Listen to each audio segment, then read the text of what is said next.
YouTube, make sure you hit that like button, make sure you subscribe. So if you can't see me, I'll try to squat down for you a little bit. Which you can see right here is 2013 Hyundai Sonata. So I know y'all was wondering how I got the engine out. And this video just explains it all and then help anybody else who drives a Hyundai Sonata. So don't forget to hit the like button, make sure y'all subscribe to. Follow me on Instagram and all that good stuff. So what you can see right here is the engine that came out. The engine was locked up. My brother brought me this engine just like this. The crank literally don't spin, so it's nothing for me to diagnose there or whatever. So he pretty much got another unit from the yard. This unit is used.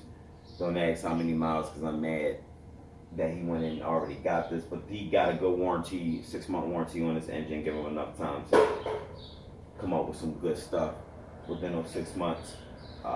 If it's good, it's good. If you find something in those 6 months, then we can just get a new engine if it comes down to it or whatever. So what I'm gonna be doing, well, y'all wanna know how I got it out. Well, if y'all can see, let me get the camera for y'all. All right, so this is the engine that came out. I left the transmission on it. It was easier to take out the engine and transmission. I left that side mount on right there, just that bracket. The other mount is in the car, and I took that whole mount off the transmission. Those are the only two mounts that keep the engine in place besides the stay mount down at the bottom, which I did remove so I can have clearance I don't know what was I trying to do down there, get the axle out or do something, but for the most part, I went ahead and just removed it. The axles don't have to come out, they can stay in. I think I took out the driver's side axle because it was just, I don't think something was in my way or something, but I believe you don't have to take them off. As you can see, I left the exhaust manifold on right there. You don't have to remove that, so that whole pipe, just let that stay in the background and as a hanger on it, so it ain't going nowhere. It does have flexibility, so you Gucci right there. The rack, you don't have to worry about the rack. There's no actual subframe that goes from front to back. It's just only this little piece in the back right there. And then there's no cross members, just a stay mount. So it's a new engine right there. Got it from LKQ. You notice if you watch some of my videos when I inspect junkyard engines or whatever, what to look for. Be sure to leave a link or something like that, or have it in the end screen or something. But got all these cut hoses and stuff. I'm pretty sure some cut wires and stuff like this one right here. Good thing about this engine right here is because I can just with ease just go ahead and just start swapping everything over. So that's why I'll be spending my next 3 hours doing, because I believe that's what it'll probably take me, 3 hours to get this engine, the accessories off this engine that's good onto this engine and put the transmission on it. So how I'm gonna be doing, as you can see, I got one of those wooden dollies from Harbor Freight, so it's like $10 or $11. I might go ahead and go get another one so that way I can roll over two at the same time, and it could be a whole lot easier. I think someone's starting up like a motorbike or something out back, so you give me 1 second, I'm sorry. So the real question is, can this be done from home? Yes, it can be done from home. I don't know what I was about to do for a second. It can be done from home.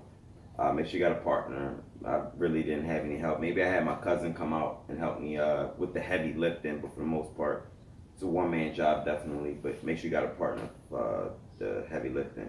So I don't plan to be no more than 3 days on this job. If anything, I'm already 3 hours in as of yesterday. So today, I want this engine back in here, and I do want to start this tonight so I can go on to my next project, which is 2002 Nissan Pathfinder. And that one I'm going to be replacing the exhaust, the center exhaust, and then the rear exhaust. Basically putting on new mufflers and stuff pretty much.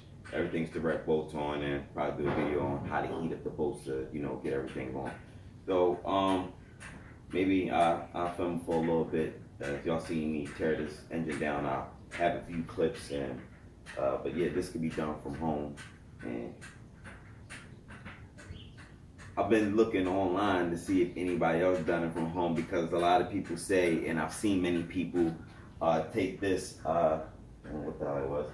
They take the engine out from the bottom with the transmission.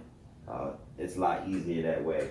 True, and there's no subframe. True, that's true. But I'm not doing it from the bottom because I'm going to lift the whole thing up. And I've seen some guys use the cherry picker to hoist this whole front end up. I'm not doing all of that. No, ain't getting the end all of that. Maybe you could take the wheels off and lower everything down to the ground, and then sit the engine on something and then jack it up high as you can. But I just feels like that's dumb. So the guys take the engine out from the bottom as a whole. I took it out from the top as a whole. So hope I answered a couple questions or whatever. So I'm gonna go to repair. That's all I wanted to talk to y'all real quick. And I'm about to go to town on this joint. So like I said, I'm gonna leave a little couple clips for you to, if you see me doing this. I'm not gonna get in depth and nothing like that. It'll probably be split up and nothing more than a minute, but just going back and forth or whatever.